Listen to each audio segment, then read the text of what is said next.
मगध देश के जंगलों में एक खूंखार डाकू का राज हुआ करता था। वह डाकू जितने भी लोगों की हत्या करता था, उनकी एक एक उंगली काटकर माला की तरह गले में पहन लेता। इसी वजह से डाकू को सभी अंगुलिमाल के नाम से जानते थे। मगध देश के आसपास के सभी गांवों में अंगुलिमाल का आतंक था। एक दिन उसी जंगल के पास के ही एक गांव में महात्मा बुद्ध पहुंचे। साधु के रूप में उन्हें देखकर हर किसी ने उनका अच्छी तरह स्वागत किया। कुछ देर उस गांव में रुकते ही महात्मा बुद्ध को थोड़ा अजीब सा लगा। तभी उन्होंने लोगों से पूछा, आप सभी लोग इतने डरे और सहमे सहमे से क्यों लग रहे हैं? सबने एक एक करके अंगुलिमाल डाकू द्वारा की जा रही हत्याओं और उंगली काटने के बारे में बताया। सभी दुखी होकर बोले कि जो भी उस जंगल की तरफ जाता है, उसे पकड़कर वो डाकू मार देता है। अब तक वो 99 लोगों को मार चुका है और उनकी उंगली को काटकर उन्हें गले में माला की तरह पहनकर घूमता है।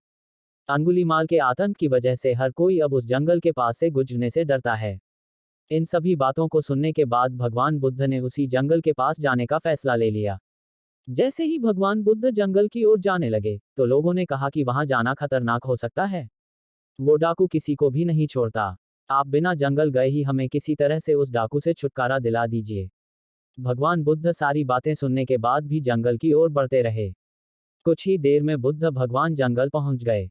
जंगल में महात्मा के भेष में एक अकेले व्यक्ति को देखकर अंगुलिमाल को बड़ी हैरानी हुई। उसने सोचा कि इस जंगल में लोग आने से पहले कई बार सोचते हैं, आ भी जाते हैं, तो अकेले नहीं आते और डरे हुए होते हैं। ये महात्मा तो बिना किसी डर के अकेले ही जंगल में घूम रहा है। अंगुलिमाल के मन में हुआ कि अभी इसे भी खत्म करके इसकी उंगली काट लेता हूं। तभी अंगुलिमाल ने कहा, अरे, आगे की ओर बढ़ते हुए कहाँ जा रहा है? ठहर भी जा अब। भगवान बुद्ध ने उसकी बातों को अनसुना कर दिया। फिर गुस्से में डाकू बोला, मैंने कहा रुक जाओ। तब भगवान ने उसे पलटकर देखा कि लंबा चौड़ा, बड़ी बड़ी आंखों वाला आदमी जिसके गले में उंगलियों की माला थी, वो उन्हें घूर रहा था। उसकी तरफ देखने के बाद बुद्ध दोबारा से चलने लगे। गुस्से में तमतमाते हुए अंगुलिमाल डाकू उनके पीछे अपनी तलवार लेकर दौड़ने लगा। डाकू जितना भी दौड़ता, लेकिन उन्हें पकड़ नहीं पाता। दौड़ दौड़ कर वो थक गया। उसने दोबारा कहा, रुक जाओ, वरना मैं तुम्हें मार दूंगा और तुम्हारी उंगली काटकर मैं 100 लोगों को मारने की अपनी प्रतिज्ञा पूरी कर लूंगा। भगवान बुद्ध बोले कि तुम अपने आप को बहुत शक्तिशाली समझते हो न, तो पेड़ से कुछ पत्तियां और टहनियां तोड़कर ले आओ।